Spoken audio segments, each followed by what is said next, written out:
ಎಲ್ಲ ಬಿಟ್ಟು ಅಂದರೆ ಡ್ಯಾನ್ಸ್ ಮಾಡ್ತೀನಿ.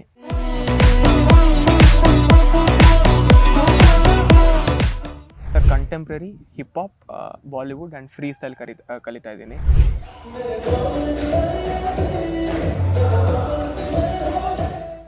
ಹೂವಿನ ಸಂತೆಗೆ ಬಂದಿರೋ ಗಾಳಿಗೆ ನಿನ್ನದೇ ಯೋಚನೆ, ನಿನ್ನದೇ ಯೋಚನೆ.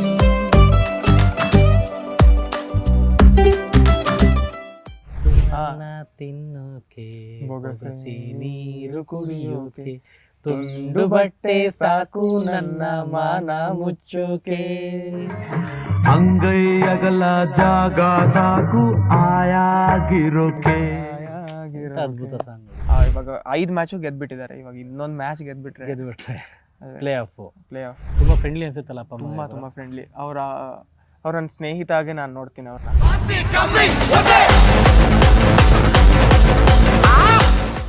ತುಂಬ ಇನ್ಸ್ಪೈರಿಂಗ್ ನನಗೆ ಅಂದರೆ ದಾದಾನೇ.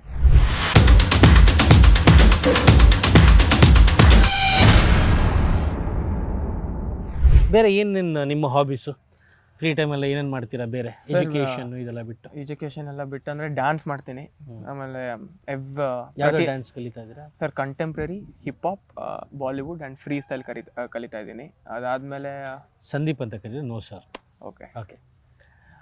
ಅದಾದಮೇಲೆ ಸರ್ ಅಂತ ಕರೀಲಿ ನೀವು ದೊಡ್ಡವರು. ತೊಂದರೆ ಇಲ್ಲ, ಸಂದೀಪ್ ಅನ್ನಿ. ಸರಿ. ಅದಕ್ಕೆ ಬಿಟ್ಟರೆ ಪ್ರತಿ ತಿಂಗಳು ನಮ್ಮ ಸ್ನೇಹಲೋಕ ಇರುತ್ತೆ. ಕ್ರಿಕೆಟ್ ಇಲ್ಲ, ಕರೋಕೆ ಕ್ಲಾಸಸ್ ಕರೋಕೆ ಕ್ಲಬ್ಬು ಇದೆ. ಸೊ ಪ್ರತಿ ತಿಂಗಳು 2ನೇ ಶನಿವಾರ ಇರುತ್ತೆ. ಸೊ ಅದರಲ್ಲೂ ಹಾಡ್ತಾ ಇರ್ತೀನಿ. ಆದರೆ ಸ್ನೇಹಲೋಕ ಕರೋಕೆ ಕ್ಲಬ್ಬಲ್ಲಿ ಪ್ರತಿ ತಿಂಗಳು ಒಂದು ಥೀಮ್ ಅಂತ ಇರುತ್ತೆ. ಅಂದರೆ ಈ ಮಂತು ಕಿಶೋರ್ ಕುಮಾರ್ ಆದರೆ ಮುಂದಿನ ತಿಂಗಳು ಮೊಹಮ್ಮದ್ ರಫಿ, SPB, ಆ ಥರ ಒಂದೊಂದು SPB ಸರ್, ಆ ಥರ ಒಂದೊಂದು ಥೀಮ್ಗಳಿರುತ್ತೆ. ಸೊ ನೀವು ಹಾಡು ಹೇಳ್ತೀರಾ ಅಲ್ಲಿ? ಅದ್ರ ಪ್ರಕಾರ ಗೊತ್ತಿದ್ರೆ ಹಾಡು ಹೇಳ್ತೀನಿ. ಅಂದರೆ ರಿಸ್ಕ್ ತೊಗೊಳಕ್ ಹೋಗಲ್ಲ, ಬಟ್ ಹಾಡು ಹೇಳ್ತೀನಿ. ಅದಾದಮೇಲೆ ಕ್ರಿಕೆಟ್ ಆಡ್ತೀನಿ ಸ್ನೇಹಿತರ ಜೊತೆ. ಆಮೇಲೆ ಕ್ರಿಕೆಟ್ ಆಮೇಲೆ ಮಾತಾಡೋ. ನಿಮ್ಮ ಫೇವ್ರೆಟ್ ಹಾಡು ಯಾವುದು? ಹಾಡು ಹೇಳಿ. ಫೇವ್ರೆಟ್ ಹಾಡು ಅಂದರೆ ದಾದಂದ. ಯಾರ್ದಾದ್ರು ಸರಿ, ದಾದನ್ ಸಿನಿಮಾಗಳಾದರೂ ಇನ್ನೂ ಸೂಪರು. ಸರ್ ತುಂಬ ಇದೆ ಸರ್, ತುಂಬ. ಒಂದು ಯಾವಾಗಲೂ ನೀವು ರಿಕಾಲ್ ಮಾಡೋಂಥದ್ದು, ನಿಮ್ಮ ಬಾಯಿಗೆ ಈಸಿಯಾಗಿ ಬರೋಂಥದ್ದು, ಹಾಡಬೇಕು ಅನ್ಸೋದು, ಕೇಳಬೇಕು ಅನ್ಸೋದು? ಸರ್ ನಾನು ಅಂದರೆ ನಂಗೆ ಸಂಗೀತ ಅಂದರೆ ತುಂಬ ಇಷ್ಟ. ನಾನು ಏನು ಮಾಡಬೇಕಾದ್ರೂ ನಾನು ಮ್ಯೂಸಿಕ್ ಕೇಳ್ಕೊಂಡೇ ಮಾಡೋದು. ಓಕೆ. ಓದಬೇಕಾದ್ರೂ ಮ್ಯೂಸಿಕ್ ಬೇಕು ನನಗೆ. ಫುಲ್ ಒಂದು ದೊಡ್ಡ ಅಂದರೆ ನಾನು ಮೊಬೈಲಲ್ಲಿ ಕಾನ್ಸಂಟ್ರೇಟ್ ಮಾಡ್ತೀರಾ ಸರ್? ಅದು ಅಭ್ಯಾಸ ಬಂದ್ಬಿಟ್ಟಿದೆ. ನಾನು 6ನೇ ತರಗತಿಯಿಂದ ನಾನು ಮ್ಯೂಸಿಕ್ ಕೇಳ್ಕೊಂಡೇ ಓದೋದು. ಸೊ ಅದು ಅಭ್ಯಾಸ ಆಗಿಬಿಟ್ಟಿದೆ. ಏನು ಮಾಡಿದ್ರೂ ಮ್ಯೂಸಿಕ್ ಜೊತೆನೇ ಮಾಡಬೇಕು. ಗೊತ್ತಿಲ್ಲ, ನನ್ನ ಮೊಬೈಲಲ್ಲಿ ಒಂದು 5,000 ಹಾಡಿದೆ. 5,000 ಎಲ್ಲ ಭಾಷೆಗಳು, ಮಲಯಾಳಂ, ತಮಿಳ್, ತೆಲುಗು, ಕನ್ನಡ ಎಲ್ಲ. ಸೊ ಆ ಥರ ಫೇವ್ರೆಟ್ ಅಂದರೆ ಆ ಥರ. ಈಗ ಹಾಡ್ಬೋದು ಅಂದರೆ ಯಾವ ಹಾಡು ನಿಮ್ಮ ಪಟ್ಟದ ಬಾಯಲ್ಲಿ ಬರೋವಂಥದ್ದು, ಒಂದು ಈಸಿಯಾಗಿ ನಿಮಗೆ ಲಿರಿಕ್ಸ್ಗಳು ಗೊತ್ತಿರುವಂಥದ್ದು, ನೆನಪಲ್ಲಿರುವಂಥದ್ದು?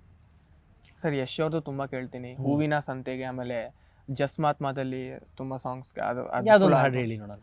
ಹೂವಿನ ಸಂತೆಗೆ ಬಂದಿರೋ ಗಾಳಿಗೆ ನಿನ್ನದೇ ಯೋಚನೆ, ನಿನ್ನದೇ ಯೋಚನೆ. ಅದು ತುಂಬ ಇಷ್ಟ ನನಗೆ. ಬ್ರಿಲಿಯಂಟಾಗಿ ಹಾಡ್ತೀರಿ.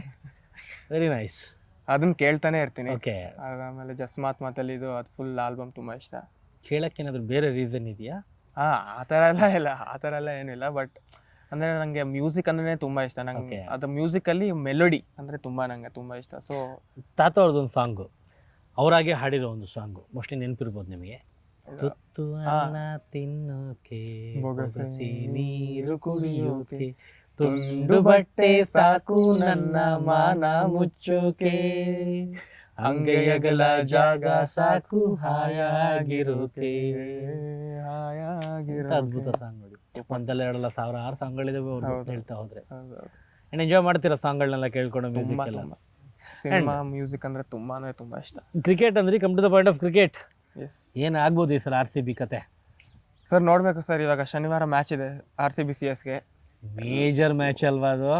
ದಿನಾ ಬೇಡ್ಕೋತೀನಿ ಗೆಲ್ಬಿಡ್ಬೇಕು. ಅಂದರೆ ನಾನು ನೋಡ್ತಾ ಇರ್ತೀನಿ ಆನ್ಲೈನಲ್ಲಿ 18 ರನ್ನಿಂದ ಗೆಲ್ಬೇಕಂತೆ, ಇಲ್ಲಾಂದ್ರೆ 18 ಓವರಲ್ಲಿ ಮುಗಿಸ್ಬೇಕಂತೆ.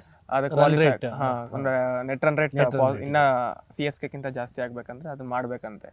ಸೊ ಬೇಡ್ಕೋತಾ ಇದ್ದೀನಿ, ನೋಡೋಣ.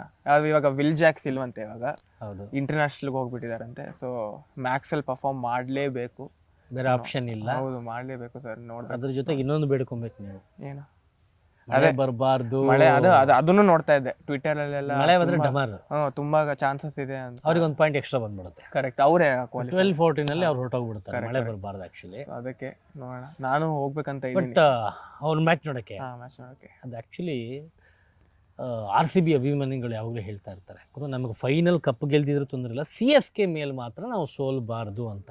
ಸರ್ ಆ ಥರ ಇಲ್ಲ, ಅದು ಇಂಡಿಯಾ ಪಾಕಿಸ್ತಾನ. ನಾನು ಏನಪ್ಪ ಸುಮಾರು ಜನ ನಾನು ನೋಡ್ತಾ ಇರ್ತೀನಿ, ನಾನು ಹಂಗೆ ಆಗ್ತಾ ಇರ್ತಾರೆ.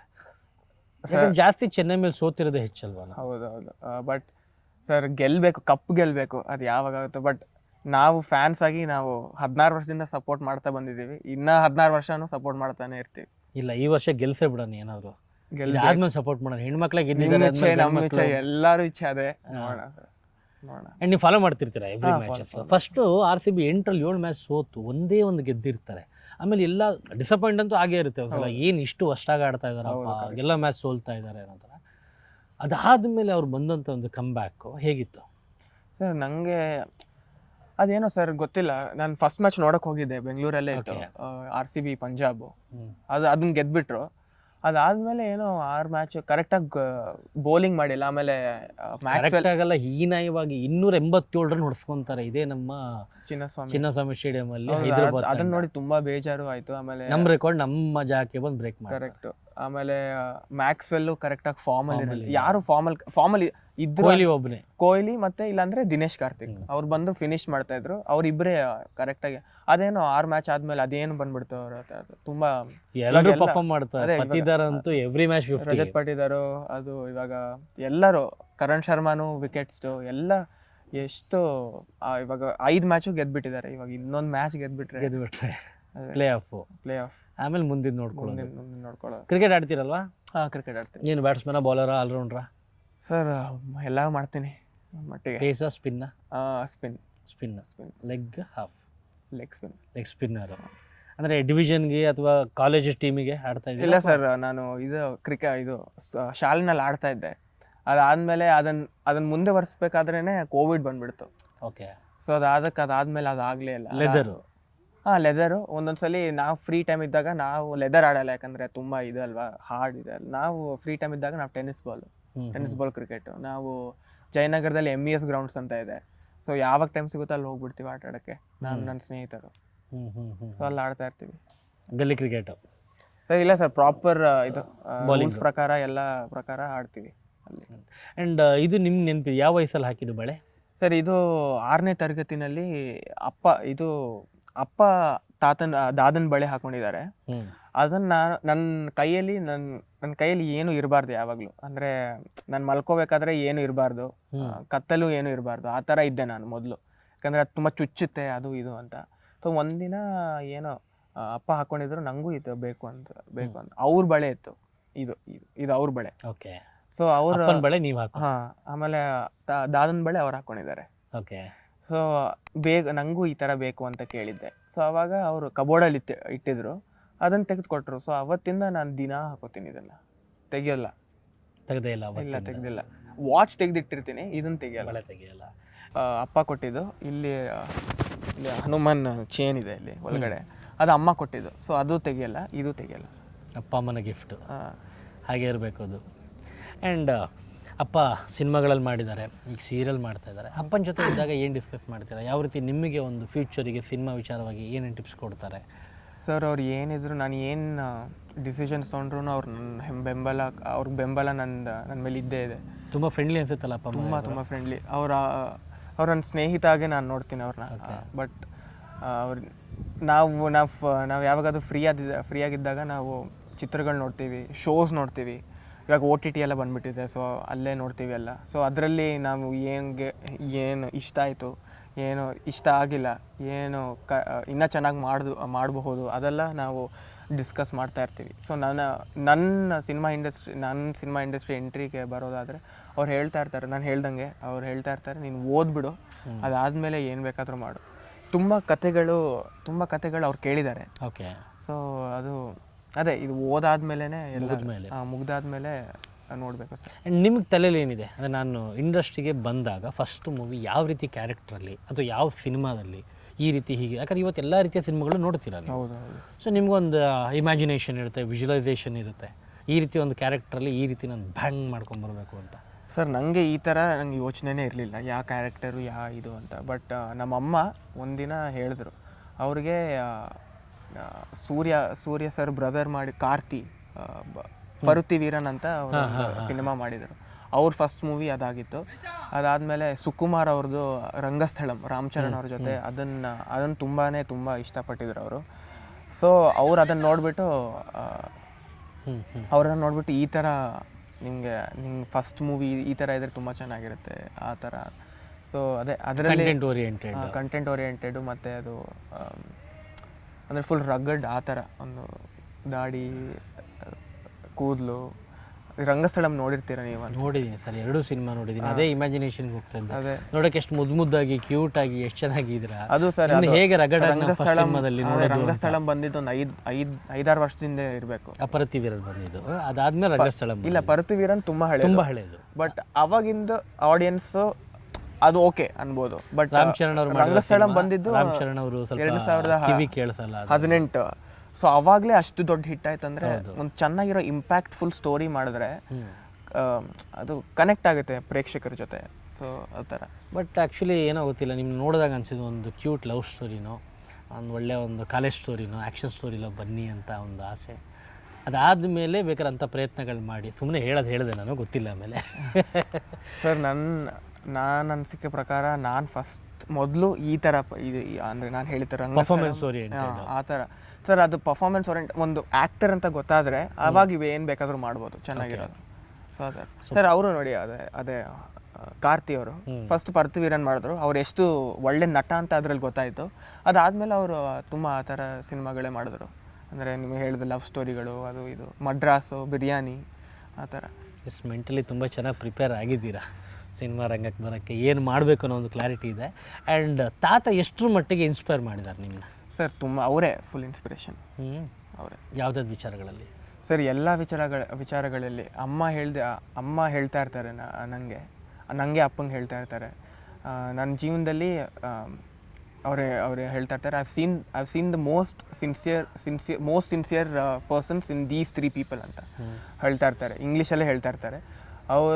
ನಾನು ಅಂತೆ ಫಸ್ಟ್ ದಾದಾ, ಅದಾದಮೇಲೆ ಅಪ್ಪ, ಅದಾದಮೇಲೆ ನಾನು ಅಂತೆ. ಸೊ ಅದು ಖುಷಿ ಆಗುತ್ತೆ ಅದನ್ನು ಕೇಳ್ತಾ. ಸೊ ಅದರಲ್ಲಿ ತುಂಬ ಇನ್ಸ್ಪಿರೇಷನ್ ತುಂಬ ಇನ್ಸ್ಪೈರಿಂಗ್ ನನಗೆ ಅಂದರೆ ದಾದಾನೇ.